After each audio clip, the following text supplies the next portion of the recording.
Empresarios. Tenemos hoy un formato diferente, nos adaptamos al ponente y tenemos una conferencia muy interesante de un conocido periodista del que voy a mencionar ahora, que va a hablar del tratamiento del suceso en los medios. Está con nosotros pues don Nacho Abad, que creo que no necesita mucha presentación.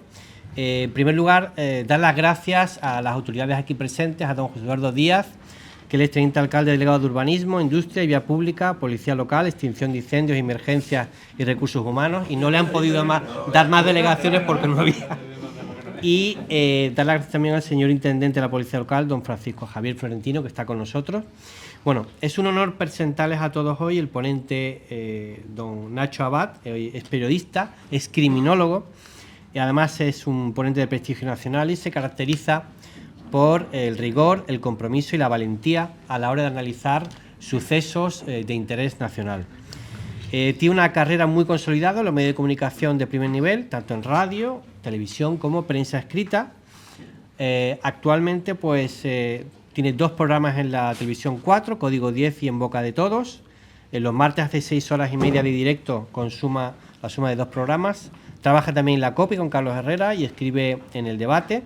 Y ha colaborado en el pasado en Antena 3, Telecinco, El Confidencial, La Razón, etcétera, ¿no? Su estilo incisivo y su profundo conocimiento del mundo judicial pues es clave para la comprensión de los sucesos más relevantes de nivel nacional. Entre los casos mediáticos los que él ha trabajado y conoce muy bien, yo creo que sin duda, por lo que él cuenta en las entrevistas, el caso que más le ha llegado al corazón y que más ha trabajado pues es el caso de Marta del Castillo, aunque también ha trabajado y conoce muy bien el asesinato de Diana Quer, la desaparición de Gabriel Cruz, el Pescadito, la investigación sobre el caso Bretón y otros muchos casos de nivel nacional que bueno, como todos sabéis, pues los comenta con gran rigor como criminólogo que es y como periodista que es en televisión. Finalmente, entre sus libros podemos mencionar El Superviviente, El Candidato, Sé que estás viva, La verdad está equivocada, Condenado a muerte, Diario de una becaria, Asesino. Concretamente aquí tenemos 2 libros, El Candidato y Sé que estás viva, que los podéis comprar, yo los recomiendo porque son muy interesantes y además pues incluso podéis pedirle al autor que os lo dedique. En definitiva, pues estamos ante un ponente de prestigio nacional, de enorme interés mediático, de enorme interés de los medios de comunicación y desde luego nadie mejor que él para hablarnos del título de la ponencia, el tratamiento del suceso en los medios. Pues sin más, Nacho Abad, muchísimas gracias por estar con nosotros. Cuando tú digas empezamos. Lo primero, Alejandro Criado, gracias por la invitación, presidente del Club de Empresarios, teniente de alcalde, intendente, muy buenas. Hay que saludar a las autoridades, me vais a permitir esposa. Hay que saludar a las autoridades de la sala, a primera orden de saludo. Miren, el periodismo de sucesos, si intentan echar la vista atrás, parece un género menor. El caso pues, parecía un panfleto de kiosco. Y si nos ponemos en la época de la democracia, en los primeros años de democracia, cuando cogías el diario El País, por ejemplo, que es el que me viene a la cabeza, abrías las primeras páginas y recordarán que primero era Internacional, luego era Opinión, luego estaban los editoriales, luego llevaba la sección de España, después de la sección de España, pues a lo mejor cabía un poquito de sociedad, ya pasábamos a la economía, al deporte y al final la programación de televisión y la contraportada. Pero los sucesos en general estaban denostados. ¿Por qué? Porque eran morbo, el suceso se considera morbo. Fíjense que en mi opinión el periodismo de sucesos es el más difícil que hay, porque tienes que contarle al público lo que nadie te quiere contar a ti. Es decir, tienes que averiguar lo que nadie quiere contar. Lo cierto es que pensemos en los deportes. Se debate sobre si el partido ha sido bueno, si Vinicius ha jugado bien, si ha sido falta, si no ha sido falta, si ha sido penalti, no ha sido penalti, con lo cual no hay nada que averiguar, es un comentario general. Política, o sea, ha habido mucho periodismo de declaraciones, lo que ha dicho Pedro Sánchez, lo que le ha respondido Yone Belarra, si Yolanda Díaz se ha peleado con la ministra Montoro sobre si hay que pagar impuestos con el SMI o no, si se tiene que gravar con IRPF, periodismo de declaraciones. Periodismo internacional, pues si Trump está poniendo aranceles, cómo nos afecta, cómo no, si nos dejan fuera de la mesa de negociación entre los rusos y los americanos para hacer la paz en Ucrania. periodismo de hechos, pero tampoco hay que investigar nada. Tú lo ves y lo cuentas y lo describes. Sin embargo, periodismo de sucesos. ¿Qué es el periodismo de sucesos? Mirad, periodismo de sucesos para mí es todo lo que tenga que ver con delitos, sucesos y tribunales. ¿Qué hay delictivo ahora mismo? Pues se me ocurre que Ábalos es periodismo de sucesos. El caso Ábalos es periodismo de sucesos. ¿Cuáles son las últimas novedades del caso Ábalos? Pues, por ejemplo, algo que me llama a mí la atención es que con los impuestos de todos los españoles, respetando siempre la presunción de inocencia, Ábalos habría contratado a una prostituta de nombre Jessica como amante exclusiva para él en los 2 últimos años. ¿Cómo se habría subvencionado esa amante? Pues se habría subvencionado, según lo que se ha publicado en los diversos medios de comunicación que están investigando el caso, a través de dinero público, a través de mordidas. Llegó la pandemia y voy a utilizar siempre el presuntamente, porque como hay más periodistas, no quiero meter la pata. Presuntamente Ábalos habría cogido dinero, habría ganado dinero a través de comisiones en la venta de mascarillas, entre otros negocios. ¿Qué se hacía con esas mordidas? También se habla de mordidas a la hora de conceder obras públicas. Pues lo que hacía es tener mejores casas, lugares de vacaciones, y una mujer que se llamaba Jessica, a la que, según el móvil de Koldo García, su mano derecha, portero de un prostíbulo en el País Vasco hace años y persona de máxima confianza, que uno dice, Koldo García, ¿cómo ha llegado a ese nivel, a ser la mano derecha de Ábalos, número 2 del Partido Socialista en uno de los primeros gobiernos de Pedro Sánchez? ¿Cómo ha llegado allí? Pues Koldo García le pasó, según su teléfono, un listado de jóvenes prostitutas en las que Ábalos pudo elegir como si fuesen ganado. Lo que publica hoy The Objective en las últimas 48 horas es que, en base a ese catálogo, él eligió a Jessica, Jessica aceptó el pacto de exclusividad y ella ganaba en torno a unos 6.000 euros mensuales. ¿De dónde salía ese dinero? Pues eran fondos públicos, era dinero público, porque la contrataron en empresas públicas que pagamos todos a través de nuestros impuestos. ¿Viajó a Nueva York en base a los presupuestos del Estado? Sí. ¿Viajó a Rusia en base a los presupuestos del Estado? Sí. ¿Es dinero que hemos pagado todos? Sí. ¿Debería responder de todas estas cosas? Sí. Para mí esto es periodismo de sucesos y tribunales, porque al final eso implica una acusación que va a acabar en un banquillo. Podemos pensar que el periodismo de sucesos solo son asesinatos. Ahora hay 2 extremos, que es el crimen y otra la corrupción, pero en medio vais a ver que al final es política criminal, es decir, la política criminal que marca el devenir de este país y que marca el gobierno que tenemos y lo que queremos o no votar. Y esto se ve influenciado por los casos de corrupción que hay. Os hablo del caso Ábalos, que deriva en Víctor de Aldama y que deriva en Koldo, y veremos si acaba derivando en otros ministros del gobierno o no, o al propio Pedro Sánchez. Yo tengo una mujer que es abogada penalista y siempre defiende la presunción de inocencia de todos, con lo cual vamos a esperar a ver cómo evoluciona. Y hay 2 panoramas, el panorama legal y el panorama moral. No solo se pueden exigir cuentas a los políticos, tanto del PP como del PSOE, de izquierdas como de derechas, por el plano penal. Es decir, si no te condenan no hay responsabilidad. Coño, también hay otra responsabilidad que es la moral. Y ahora les pondré un ejemplo cuando hablemos de Errejón y Monedero. Pero tenemos el caso Ábalos, que para mí es periodismo de sucesos. ¿Alguien quiere contar dentro del gobierno lo que pasó ahí?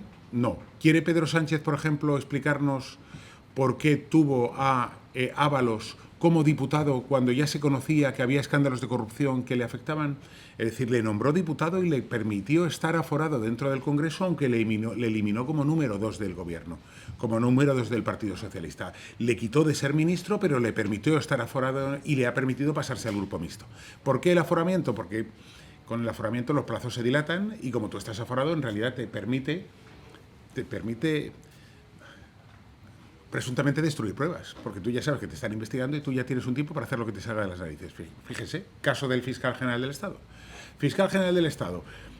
Hay un fiscal general del Estado actual que es el garante de la legalidad, el máximo exponente de la acusación en España, de todos los españoles, que de repente se sienta en un banquillo y que dice que los informes de la UCO, Unidad Central Operativa de la Guardia Civil, que es la pata negra de de la Guardia Civil que son malos. Y yo pienso, si el fiscal general dice que los informes de la Guardia Civil son malos, albricias para todos los abogados defensores.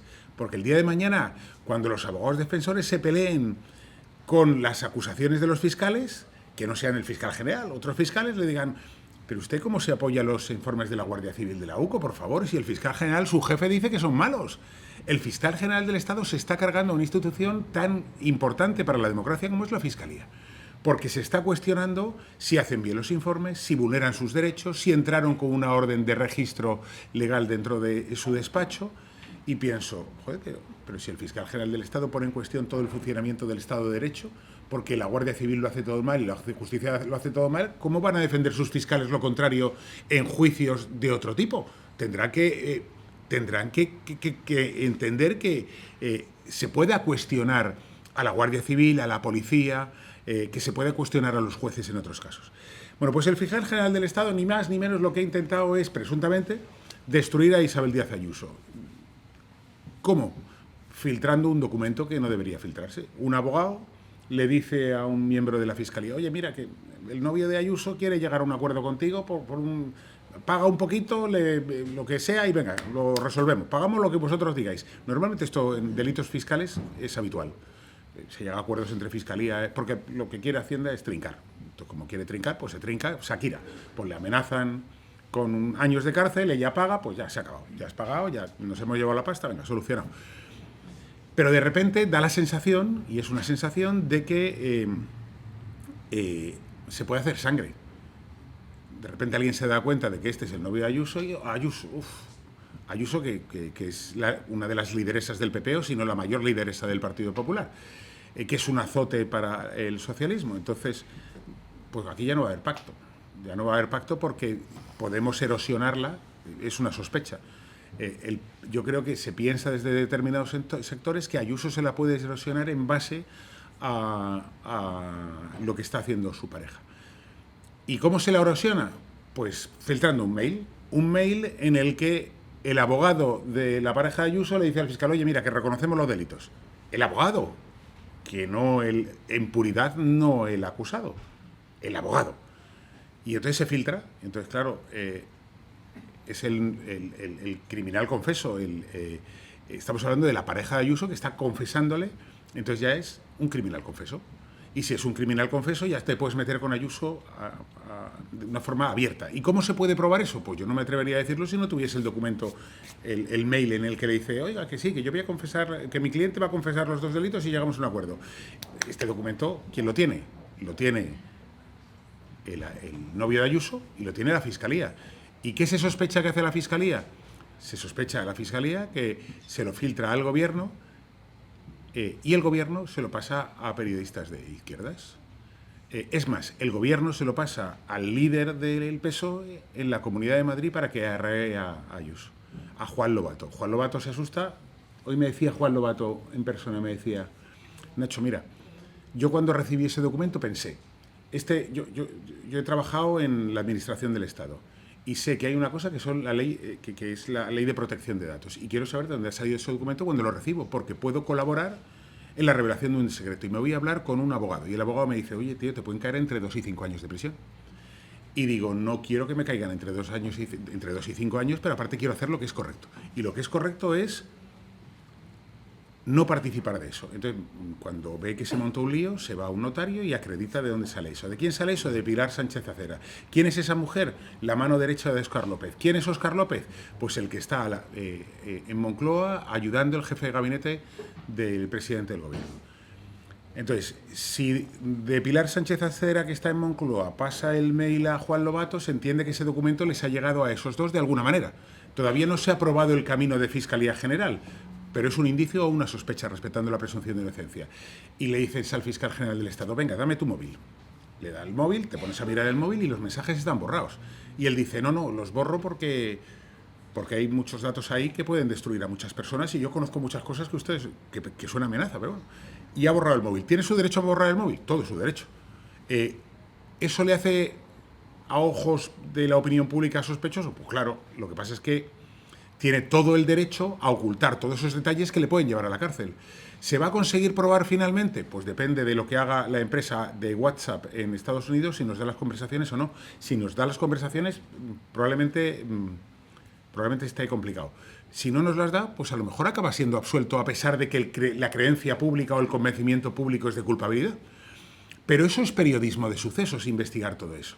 Es periodismo de sucesos investigar, de repente, no quiero parecer inocente, todo esto se mueve por intereses.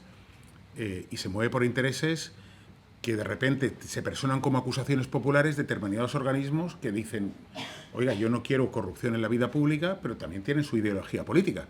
Entonces se personan ahí determinadas acusaciones populares que acceden a los sumarios y que en muchos casos producen filtraciones. Otras veces no. ¿Por qué? Porque quieren erosionar al poder y quieren que haya un cambio.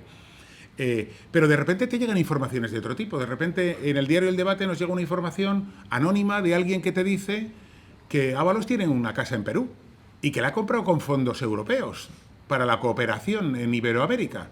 Y entonces que la ha comprado con fondos europeos para la cooperación en Iberoamérica y que se la ha puesto a su nombre.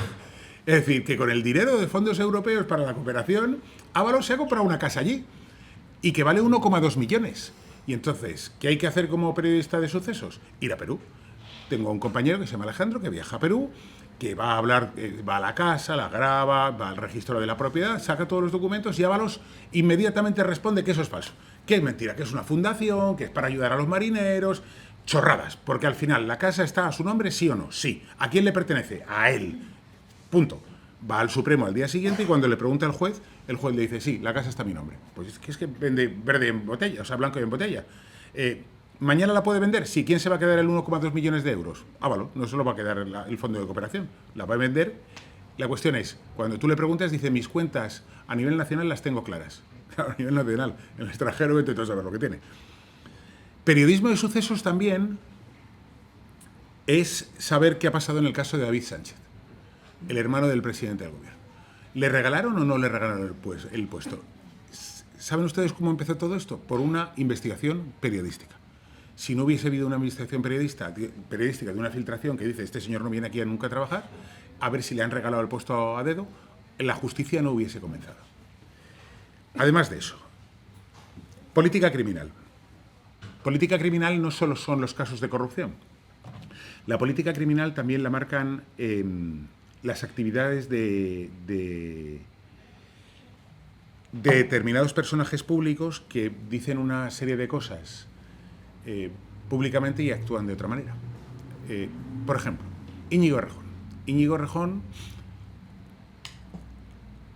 apoyó la ley del sí es sí y se declaraba un político feminista en el que hablaba de igualdad y de respeto y voy a unirlo a Juan Carlos Monedero. Lo primero que quiero decirles es que Íñigo Errejón, en mi opinión, es inocente hasta que se demuestre lo contrario y luego hay que ver si en realidad hay indicios o no y si el tipo penal de agresión sexual cuadra o no en lo que ha hecho. Que esto es otra reflexión. Íñigo Errejón conoce a Elisa Muliá a través de una aplicación, empiezan a chatear y lo que dice Íñigo Errejón es que se ponen a ligar. Pero como Íñigo Errejón es una persona pública y no quiere que ella le tienda una trampa, lo que hacen es utilizar el Telegram con autodestrucción, que es una aplicación que ustedes seguros que conocen, que tiene un minuto, o lo que tú le pongas, 30 minutos, un minuto, un día, 2 días, y eso se va destruyendo y desaparece. Y como desaparece no queda prueba. ¿Y quién se va a poner a hacer capturas de aquello? Aparte que si tú haces capturas en el Telegram, el contrario ha hecho una captura, con lo cual sabe que te están grabando. Se ponen a ligar y un día deciden quedar y toman unas cervezas y Íñigo Errejón le dice, 3 normas, no te puedes separar de mí más de 1 metro, si te vas más de 1 minuto te voy a buscar y ahora te voy a dar un beso. Y le da un beso. ¿Cuál es la reacción? Yo he escuchado a compañeros periodistas que dicen, la reacción lógica es que si te da un beso y no es consentido, pues tú te coges o le das un guantazo, o si no le quieres dar un guantazo y te ha violentado, te coges y te vas. No te vas a una fiesta con él, pero va a la fiesta. Va a la fiesta con él, están juntos en la fiesta y se meten en una habitación. Voluntariamente. Se entiende que voluntariamente, que no la arrastra y la lleva porque había más personas dentro de esa fiesta que lo habrían visto. No les voy a describir lo que pasa en la habitación porque me parece grosero y cuando lo cuento en la tele ya me cuesta incluso verbalizarlo.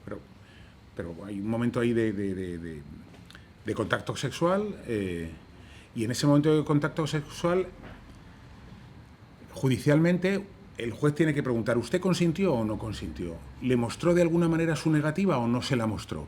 ¿Verbalizó que no quería? ¿Le dijo que parase? ¿Le rechazó físicamente? ¿Le empujó? ¿Le golpeó? ¿O usted consintió y aceptó y no verbalizó absolutamente nada? Porque eso es importantísimo para saber si hay consentimiento o no hay consentimiento. Al final, cada uno da una versión, pero ella tampoco dice que fuese una negativa rotunda. Salen de la habitación y cuando salen de la habitación y bailan, etcétera, al final Errejón acaba con esta mujer, con Elisa Muriel, en su casa. Y he oído voces que dicen, si te ha agredido sexualmente en una habitación y luego hay un entorno de seguridad, de amigos, pues tú te puedes quedar con tus amigos, oye, échame una mano, no me quiero ir con este tío, pero se va con él y se va a la casa. Refiero a opiniones de lo que he oído a gente de izquierdas y de derechas. Hay gente que piensa que eso es una agresión sexual, todo lo que ocurrió, porque Elisa Muriel en realidad se dio cuenta de que había sido agredida sexualmente con el paso de los meses. Que la situación por la que había pasado era una situación en la que ya no había querido estar y que eso lo considera una agresión sexual y que decide denunciar. Hay otras personas que dicen, ¿cómo un hombre puede saber que no es una agresión sexual y tiene que parar si no se le verbaliza que no puede? ¿Y cómo puedes juzgar lo que sucede meses después? Es decir, si no ha habido una conversación en ese momento. Entonces, la situación es absolutamente compleja. Yo no digo que no sea. Y hay una cosa que es la moral. Mi mujer siempre dice que por un lado está el Código Penal y por otro lado el catecismo. Una cosa sea lo que es moral, si es moral o no es moral, si es correcto o no es correcto, si eres basura o no eres basura, y otra cosa es que sea un delito penal que te tenga que llevar a la cárcel o no. ¿Es amoral que Luis Rubiales le diese un pico a Jenny Hermoso en la boca? Pues a mí me parece que desde un superior a un inferior no debe haber ningún tipo de contacto sexual. ¿Es educado, elegante que el presidente de la Federación se toque los genitales en la celebración de un mundial? Pues no lo es. ¿Que el tío es un gañán? Sí. ¿Que es un soberbio? Sí. Pero que sea una persona no adecuada o moralmente reprochable no quiere decir que a lo mejor haya cometido un delito. Dicho esto, el juez ha dicho que es una agresión sexual y que eso era un beso no consentido y cada uno tendremos una opinión. Y que, por tanto, la pena inferior son 10.800 euros más 3.000 de daños y perjuicios. 13.000 euros, 14.000 euros de pena. Le pedían 2 años y medio entre la suma de las coacciones que dicen que es presión y el beso que es la agresión sexual. Lo cierto es que en el caso de Íñigo Errejón hay otro panorama que es el panorama moral. Son los que han hecho la ley del sí es sí, que lo que ha hecho es rebajar las penas y convertirlo todo en agresión sexual. Ya es lo mismo una violación con un cuchillo en la garganta, tiene el mismo nombre, agresión sexual, que el hecho de que vayas en un autobús y te toquen el culo. También se llama agresión sexual, aunque las penas sean absolutamente diferentes. Entonces, hay mucha gente que manifiesta que es una verdadera contradicción, que haya gente que se proclame feminista, progresista, respete a las mujeres y, sin embargo, se haya comportado así con más mujeres. Pero también me parece profundamente injusto que exista un canal en Internet donde se pueda decir que tú has hecho tal cosa o tal otra y que tú no te puedas defender, porque se intuye que eres tú, la gente interpreta que eres tú, pero no hay persona que te acuse, no hay denuncia, no te puedes defender con un abogado en un juzgado y en realidad lo que estás haciendo es tener una pena de telediario y esa pena de telediario te lleva por delante y te cancela socialmente. Por ejemplo, Monedero. ¿Hay alguna denuncia contra Monedero? ¿Nos puede caer mejor o peor? ¿Hay alguna denuncia en un juzgado? No. ¿Se puede defender? Pues no se puede defender. No se puede defender de nada porque no tiene... ¿Dónde se defiende? En los medios de comunicación, ¿quién le acusa? Nombre y apellidos. ¿Qué dice de él? Pues yo no lo sé. ¿Hasta qué punto el contacto físico era delito o no era delito? ¿Qué le estamos juzgando moralmente? Entonces, ¿le vamos a cancelar moralmente a Monedero, nos caiga mejor o peor, por unos comportamientos que no sabemos cuáles son, en qué momento ocurrieron, ni de qué manera ocurrieron? Que es contradictorio respecto a la ley del sí es sí que él ha promovido, que se declara feminista en un partido donde todos eran machos alfa y que, pues la verdad es que contradictorio es, pero penales, llega al punto de ser penal y hasta qué punto le podemos cancelar. He querido comenzar comenzar o desarrollar esta parte de la charla desde el punto de vista de la política porque me parecía interesante hacer un análisis de lo que está pasando y porque creo que nos afecta a todos, porque la ley del sí es sí nos afecta a todos, y digo que nos afecta a todos y a nuestros hijos, porque todos los que estamos aquí, en general estamos todos casados o en pareja, y este problema no lo tenemos, pero yo a mi hijo sí le explico qué es lo que tiene que hacer o qué es lo que no tiene que hacer y cómo se debe proteger o no. Y yo les voy a confesar que yo a mi hijo le digo, si mantienes relaciones sexuales con una chica de tu edad ahora, como cuando nosotros éramos jóvenes y era simplemente una relación carnal, de amistad o simplemente carnal, pues yo le digo, pues cuando hayas terminado, pues mensajéate con ella y pregúntale si está bien. Y si te responde que está bien, después, no un contrato que es una chorrada en el que firma antes, no, porque el consentimiento te lo pueden retirar en cualquier momento. Pero después de que haya terminado todo y tú estés en casa, en la cama, tranquilamente, te escribes como una persona educada y preguntas si está bien, si no, mantenéis una conversación y tú todo esto lo capturas y te lo guardas. Porque una persona agredida sexualmente no va a hablar contigo con unos términos de amabilidad, pero tú lo capturas y lo guardas. ¿Y por qué lo digo? Porque hay porque a mí me ha generado un determinado miedo todo lo que está sucediendo. Entonces, lo primero es educar en el consentimiento a nuestros hijos, que seguro que todos los que aquí lo hemos hecho. Pero una vez educados en el consentimiento, como dentro de la sociedad hay gente buena, mala, etcétera, pues es mejor estar protegido.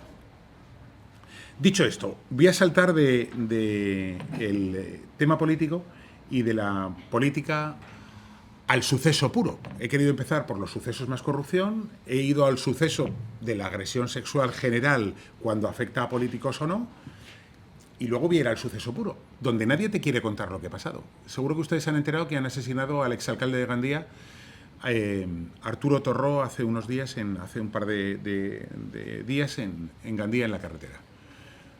A mí me preocupa extraordinariamente qué es lo que ha sucedido. Y la sensación de impunidad que da lo que puede suceder en España. En una sociedad democrática tenemos que aceptar que el crimen es algo que sucede. En una sociedad dictatorial el crimen es mucho más bajo que en una sociedad democrática, porque en una sociedad dictatorial te agarran, te meten en la cárcel, no tienes juicio y ahí te puedes quedar durante toda la puñetera vida, y el miedo a la sanción y a la condena es muy superior al que hay en una sociedad democrática. Entonces, un delito en Cuba no es lo mismo que un delito en España.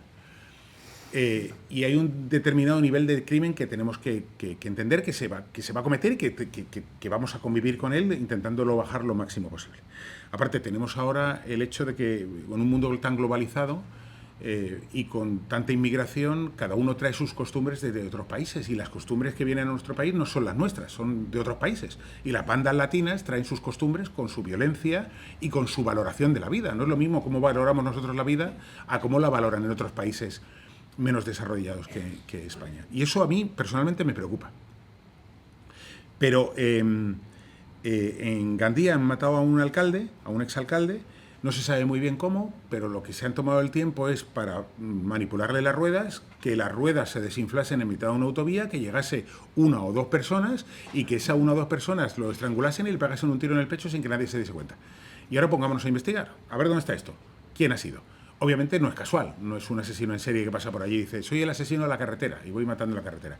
Pues obviamente tiene que haber un móvil. El 95% de los crímenes en España se resuelven porque hay un entorno. Pues probablemente sean los problemas económicos que haya tenido Arturo Torró. Hoy he recibido una información que tengo que contrastar, pero la gente a la que le podía deber dinero, pues no era... podía ser bastante peligrosa. Y entonces han dicho, pues si no pagas, pues al final me voy a tener que cobrar la deuda, porque si no mi imagen como delincuente va a decir, aquí me puede estafar cualquiera. Pero también les puedo hablar del caso Torbe. El caso Torbe es un tipo que se ha dedicado a la pornografía, ustedes lo saben, y ha salido absuelto de casi todo. Y le han denunciado de infinidad de cosas. Pero el periodismo lo que ha conseguido es que de repente se empiecen a levantar nuevas informaciones. Entrevistamos a una chica que dijo ser víctima de Torbe, lo habían archivado todo en la justicia, todo lo que contó no tenía ninguna trascendencia penal porque la justicia dijo que no había indicios suficientes, pero que consideramos que su testimonio era importante. ¿Y qué conseguimos con su testimonio? Primero, ella alivió alivió su sensación de opresión, con todo, arriesgándose a que le metiese una querella por injurias y calumnias, pero se alivió, lo contó públicamente, se expuso delante de todo el mundo, contó cómo se sintió tratada, que ella consideraba que había sido agredida sexualmente, cómo le habían transmitido enfermedades de transmisión sexual con su conocimiento, el conocimiento de la persona a que se las transmitía. Contó un montón de cosas que no iban a ningún sitio, pero a nosotros nos parecía un testimonio importante. A partir de eso, de que alguien dé la cara, otras personas se atreven a hablar y empezamos a recibir infinidad de llamadas. Y de repente nos llama otra chica a la que le ha hecho lo mismo y la llevamos al programa. Y cuando ya ven que hay 2 chicas, de repente nos empiezan a llamar los puteros. ¿Quién son estos? Que lo vais a ver el próximo martes en el programa y os lo adelanto. Nos empiezan a llamar hombres que dicen que Torbe, cuando grababa una película porno, a ellas decía que les pagaba 100 euros por escena. ¿Vale? Pues estás teniendo un trabajo, quieres ser actriz porno, perfecto, 100 euros por escena, pero en teoría tú tienes que poner ahí a actores pornos a los que les pagas. Tienes que poner a 2 profesionales. ¿Qué hacía Torbe? Según los testimonios que vamos a emitir el próximo día. Este que llega aquí, que por ejemplo es taxista, la profesión que queráis, le decía a Torbe, 300 pavos y te acuestas con ellas. Y lo grabamos. Eso ya es prostitución, porque él está cobrando al que se va a acostar con la chica, le está cobrando a él, y él se queda una comisión. Le da la mitad del dinero para él y la mitad para la chica, según lo que decía, que yo personalmente creo que se lo quedaba todo. Entonces ya estamos hablando de un delito. Ya estamos hablando de que está utilizando a mujeres para lucrarse. Y eso que va a salir el próximo día probablemente le acabe costando una imputación, si es que no está prescrito. Y eso va en función, insisto, del periodismo. Si no hay periodismo, no hay visibilidad. Si no hay visibilidad, no se conocen todas estas cosas. Pero no se conocen las malas y las buenas. Esta es mala, pero hay otras buenas. En Barbate, saben ustedes que murieron 2 guardias civiles y se detuvo a una serie de personas, a 6 personas en un principio, por las prisas probablemente de Grande Marlaska, en encontrar unos culpables que de alguna manera callasen a la sociedad porque aquello era un escándalo. Y se detuvo a 5 tíos que serían culpables de contrabando, pero no eran culpables de un asesinato. Es que hay una diferencia entre asesinar enorme y llevar unas narcolanchas vacías en ese momento, que probablemente sean para otras cosas, pero estaban vacías en ese momento. Y vivimos en un Estado democrático y de derecho, no, es que no hay más. ¿Y qué hicimos nosotros con ese periodismo? Y les voy a contar la verdad, y es que de repente, no voy a contar el proceso, pero nos llega la información de que son inocentes. Vamos hablando, y nos llegan unos vídeos que demuestran que son inocentes. Vemos toda la secuencia y era muy sencillo. Había 4 motores o 6 motores y 2 antenas de wifi de estas para navegar o una antena. Y se veía que el de los detenidos tenía una serie de motores que los otros no tenían y una serie de antenas que los otros no tenían. Y entonces tú ves la secuencia completa y dices, coño, pues si no han sido ellos, han sido otros. Y cuando llega la información, yo les voy a confesar que me acojoné. Y me acojoné porque digo, coño, mi madre fue huérfana de la Guardia Civil, le di una carrera a la Guardia Civil, estudió en el colegio de huérfanos de la Guardia Civil, mi madre fue la primera licenciada universitaria que salió de allí, y yo soy pro Guardia Civil, y tengo grandes amigos en la Guardia Civil. Y entonces de repente digo, joder, ¿en qué lío me voy a meter? Si yo digo que la Guardia Civil la ha cagado, me voy a meter en un lío del carajo. Voy a perder fuentes, me van a criticar. Y entonces paralicé durante una semana la publicación de las imágenes. Tuvimos un debate enorme dentro de Código 10 y dije, esto no puedo dar, es que se me cae el pelo, menos del que tengo, o sea, se me cae. Y hablando con mi mujer me decía, es que hay una cosa que es tu miedo y otra cosa es la verdad. Y tú eres periodista para contar la verdad. Si lo han hecho mal, tendremos que decir que lo han hecho mal. Porque si no decimos que lo han hecho mal, no hay posibilidad de que eso se arregle. Y si eso no se arregla, significará que hay 5 tíos con tu conocimiento que están pagando una pena de prisión que no es correcta. Entonces, yo eso lo hice con miedo, no lo confieso. Pero cuando me puse delante de la pantalla y expliqué que eran inocentes, al día siguiente, desde el Ministerio del Interior, alguna fuente me llamó diciéndome, estamos cagados. Estamos literalmente cagados porque estamos viendo la imagen y vemos que tiene razón, que los tíos que tenemos ahí dentro no son. Y la UCO inicia una investigación y finalmente acaba determinando que los 5 tíos que tienen en prisión no son. Pero fijaos cómo son las cosas, que a estos 5 tíos que los pillan con una lancha, que es un contrabando, que es una pena relativamente menor comparada con un asesinato muy inferior, pues estos tíos se quedan en prisión provisional y se quedan ahí metidos y no hay Dios que los saque. Y no hay Dios que los saque porque la Guardia Civil y la justicia quieren tener una sensación de, oiga, están aquí, no la hemos cagado nosotros tanto, pues se van a quedar aquí para intentar tapar. Para intentar tapar, hasta que al final se consiguió que saliesen de prisión. Que entiéndanme, que si tienen que pagar, yo estoy encantado de que paguen, pero todo en su justa medida. Entonces, con igualdad. Y al final, ¿qué se hace? Pues se negocia con Marruecos. Entiendo que se negocia con Marruecos para que se entreguen los verdaderos autores.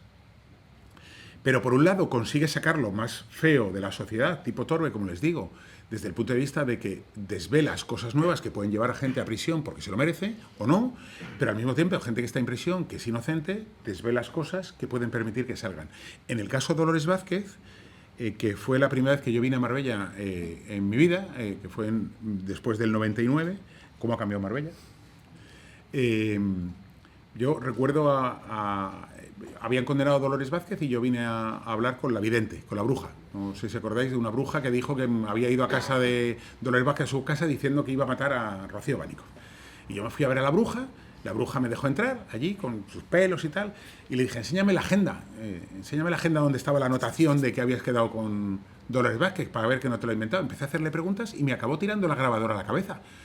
Salí por patas de aquella casa, pero empecé a bajar cada semana a Málaga y a Marbella a reinterrogar a todos los testigos, joder, y llegué a la conclusión de que era inocente. Y estoy orgulloso de haber sido el único periodista que cuestionó el caso de Dolores Vázquez y haberlo hecho público. De hecho, Dolores y yo nos llevamos bien porque fue la única persona que le defendí. Que era complicadísimo, porque me entraba en directo Alicia Hornos y me ponía a parir. Y es la madre de la víctima. ¿Y quién discute con una madre de una víctima que está llorando? Es complicadísimo, complicadísimo. Pero ese es el trabajo del periodismo. Y por eso es tan importante el periodismo de sucesos. Voy a terminar, porque creo que tenía un tiempo determinado, hablándoos de algo que me preocupa y que es política criminal también.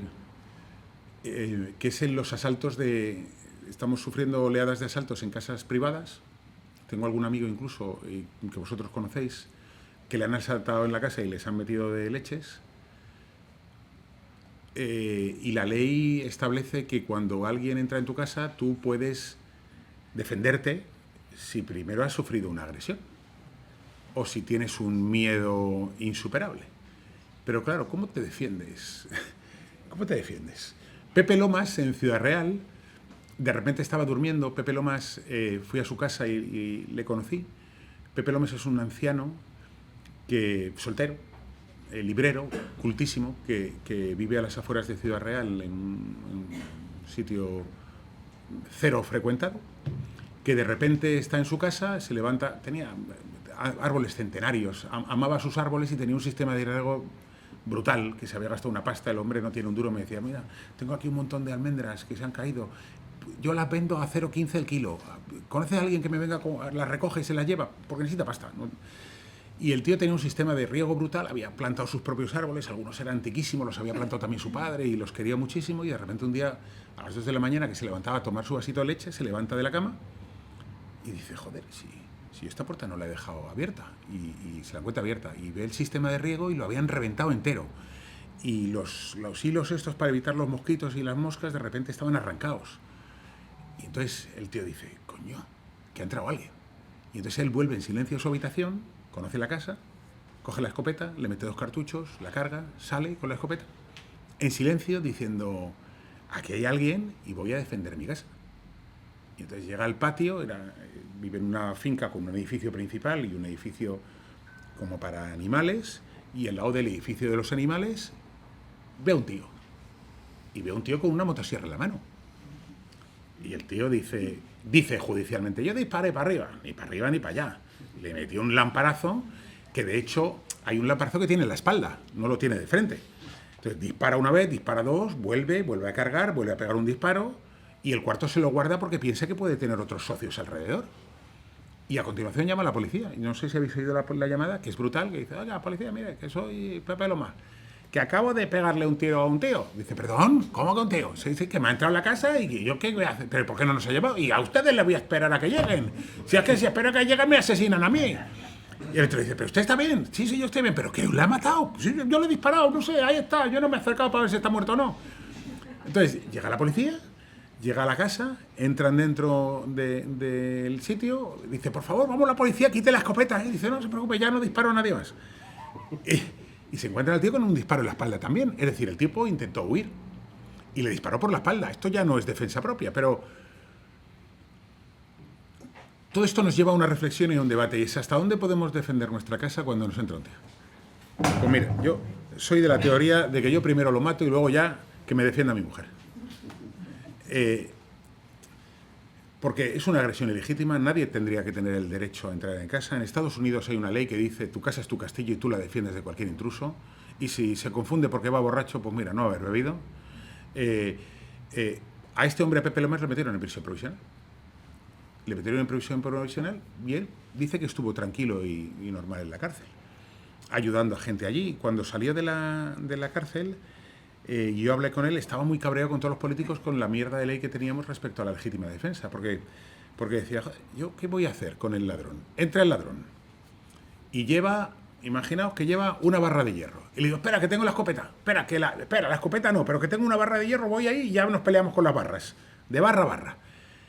Y dice, es que claro, no tiene ninguna lógica. En Jaén hubo un señor que tenía un oído que no oía bien, con una válvula en el cerebro, porque había tenido un accidente de tráfico, estaba durmiendo, él tenía un machete siempre puesto en el y se levanta y de repente ve que le han abierto la puerta. Y que le han abierto la puerta y dice, aquí hay alguien, y sale con su machete así a oscuras por el pasillo y de repente le pegan un barazo en la cabeza de una barra de hierro que el tipo empieza a sangrar y empieza a hacer así, con el cuchillo. Le da 20 y tantas puñaladas al otro, algunas superficiales. Fuera está la novia diciendo, ha entrado mi novio a robar para droga, le pega 20 y tantas puñaladas superficiales y después de pegarle 20 y tantas puñaladas superficiales se va corriendo a la cocina, cierra la puerta para que no le haga nada el que le ha pegado el barrazo y empieza a gritar por la ventana, policía, ayuda, socorro, socorro. ¿Llamó la novia a la policía? No, porque estaba preocupada que pillara a su novio. Entonces, como tardó en llegar la policía y la ambulancia, se murió desangrado. Y condenaron al hombre. Lo condenaron al hombre por el apuñalamiento. Se montó un escándalo judicial, periodístico brutal y social, y al final se lo dejaron en 2 años para que no entrase en la cárcel. Sin periodismo de sucesos no existiría el debate de hasta dónde podemos llegar. Te condenarían, bueno, ventilado. Sin periodismo de sucesos, a Pau Rigo en Mallorca, cuando le entraron 2 tipos que le habían robado en 2 ocasiones, y que es cierto que el tío les vio subir por la escalera y les disparó sin amenaza, pero les disparó, pues Pau Rigo hubiese ido a la cárcel. Pepe Lomas habría estado en la cárcel probablemente muchísimos más años, o este de Jaén no le habrían suspendido la condena. Y a mí me parece que merece una reflexión todo lo que tiene que ver con la legítima defensa en nuestros domicilios, y creo que, y esta es mi conclusión por si queréis que hablemos entre todos, creo que el periodismo de sucesos, cuando habla de corrupción, cuando habla de política criminal o cuando habla de casos, de cosas que nos pueden pasar a cualquiera de nosotros, es un periodismo esencial y no es un periodismo de segunda categoría, sino que creo, para mí, que es el periodismo más difícil, insisto, porque tenemos que contar lo que nadie nos quiere contar y tenemos que reflexionar sobre lo que nos pasa día a día y que nos afecta a todos. Así que, Alejandro, yo no sé si me he enrollado demasiado ya. Está perfecto, muchísimas gracias.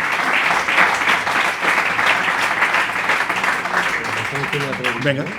Bueno, si os parece, vamos a pasar a un turno de preguntas y si no pregunta nadie, pregunto yo.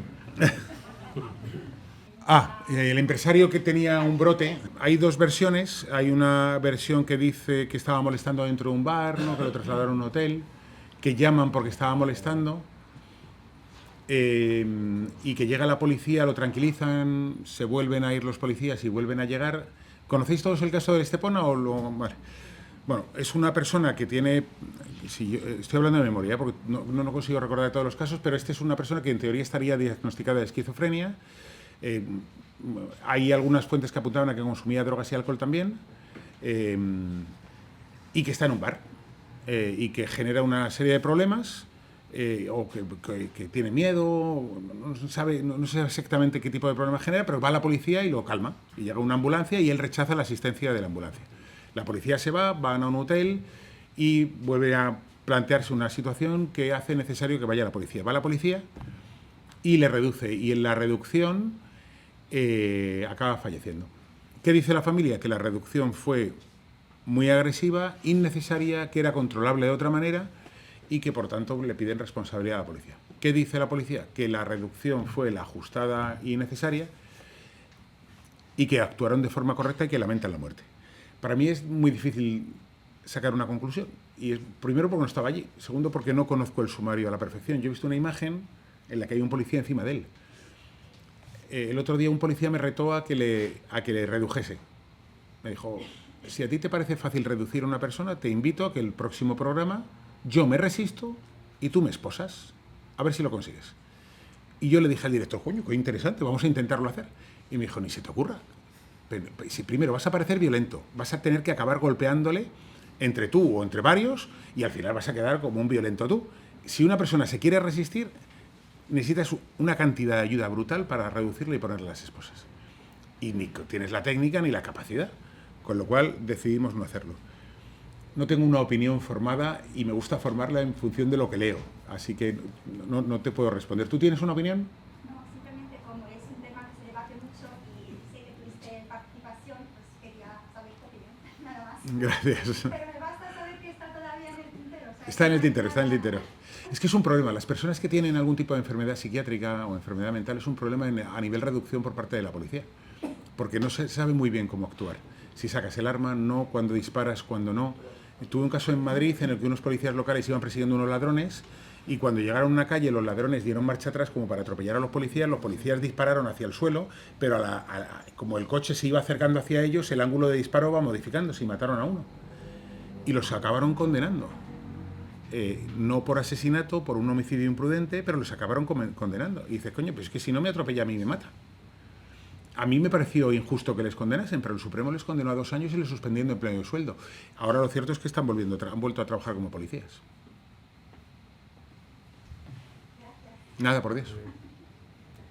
No sé, alguna pregunta. Bueno, si no te voy a preguntar yo por un caso que ocurrió en Málaga y es técnicamente, llamamos en derecho penal, cuando yo estudié derecho penal, homicidio preintencional. El chico que defiende a una mujer que la están robando, le da un golpe sin quererlo matar, se da en un bordillo y se Pero muere. no fue en Málaga, fue en Girola. Ah, fue en bien. ¿Qué opinión tienes de ese Lo sé caso? porque fui. ¿Ah, sí? Sí. Aparte fue unas vacaciones. Sé dónde estaba de vacaciones cuando me llamaron para contármelo. Estábamos en Francia. ¿Lo recordáis? En Fuengirola es una mujer de un hotel que va a trabajar. Se le acercan 2 individuos, una chica y un chico y una chica, y le roban el bolso. Le roban el bolso y hay un chaval que trabaja en una discoteca con 2 amigas que lo ven, las 2 amigas se quedan con la mujer y el chico sale persiguiendo al ladrón y a la chica. Les persigue, el chico se le enfrenta, le mete un puñetazo, se cae al suelo y se da en la cabeza. Le quita el bolso y se lo devuelve a su dueño y se va. Y el chico se muere del golpe en la cabeza. Y le investigan. Él se va a Londres cuando se entera de que se ha muerto, se quita de en medio y acaba volviendo porque sabe que, en Londres no te puedes esconder, ahí hay extradición. Y acaba volviendo. Y entonces se monta un debate político muy interesante, porque Vox defiende la actuación del chaval, diciendo que es un chaval que ha defendido a una mujer de una agresión y ha recuperado un bolso y que por tanto se entiende perfectamente el comportamiento. Desde un punto de vista penal, había policías que pensaban que el tío era un macarra y que se excedió, que no hacía falta tanta violencia. Es tan difícil valorar esto cuando no estás allí. Y al final Vox hace una recaudación económica para satisfacer la responsabilidad civil. Creo que eran unos 200.000 euros, no sé, una cosa así. Y al final, él que trabajaba en una agencia inmobiliaria, sé que trabajaba en una plaza porque fui a hablar con él, de Fuengirola, él acaba evitando la cárcel porque se llega a un acuerdo económico y a un acuerdo con la Fiscalía y lo evita. Pero mira, Si fuese mi mujer, te diría que se lleve en el bolso. A mis padres una vez en Écija les sorprendió un terremoto y mi padre se metió debajo de la cama y mi madre salió corriendo a la calle. Y en situaciones de tensión uno nunca sabe cómo va a reaccionar, porque es que el cuerpo es el que manda, no manda la cabeza, no manda la racionalidad. La última situación de tensión que he tenido yo en mi vida, que ya hace unos cuantos años, casi me quedo sin voz. Y yo quería discutir, pero no me salía la voz, porque el cuerpo no me respondía. Entonces, ¿yo perseguiría al ladrón? Pues no. Pues creo que no debe, o sea, prefiero que me roben. Pero luego, si lo hago, ¿qué pasa? Es como si alguien entra en tu casa y le metes un guantazo. Pues si le metes un guantazo, tengo una cosa muy clara. Si a mí me ocupan la casa, que también es política criminal, yo lo saco. Lo saco. No te voy a decir cómo lo saco, pero lo saco. ¿Que luego me imputan por coacciones? Pues chicos, pues van a imputar por coacciones. Pues ya me salvará mi mujer. Que eso es lo bueno de tener una abogada penalista en casa. Ya me salvará. Pero ¿cuánto me van a meter por coacciones? ¿2.000 euros? ¿3.000 euros? ¿4.000 euros? ¿Qué prefiero? ¿Los 4.000 euros? ¿Un año de prisión suspendida? Y yo digo, coño, soy periodista. Pues a lo mejor hasta me convierto en un icono, el icono de los antiacupas, y me hacen más famoso. ¿Pero qué me va a costar? ¿5.000 pavos? Pues pago 5.000 euros. Prefiero pagar 5.000, 10.000 euros por una condena, siempre que no me pidan que le restituya el edificio, la casa a los ocupas, que habrá algún juez que seguro que lo piensa. Pero si no tengo que restituirlo, prefiero pagar 10.000 euros sacándoles yo de casa, de la manera que sea, no voy a sugerir nada, pero de la manera que sea, a estar años preocupado, quitándome vida, con unos caraduras metidos en mi casa. Unos caraduras que están viviendo probablemente del agua, de la luz. De hecho, he tenido ocupas. Gracias a Dios los conseguí sacar, sin violencia. Pero los conseguí sacar. Les dije, tío, lárgate. Lárgate o vas a tener un problema conmigo. Y se largaron.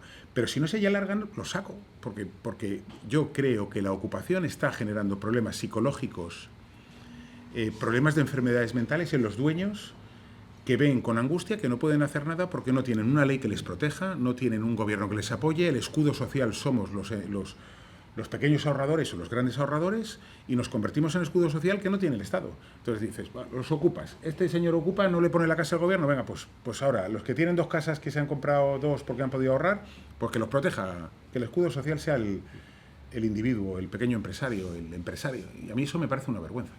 Entonces, yo no os invito a que lo hagáis, pero si lo hacéis, ya sabéis. Yo creo que les defiende Bárbara. Nacho, muchísimas gracias. Ha sido un placer. Por estar aquí. Gracias.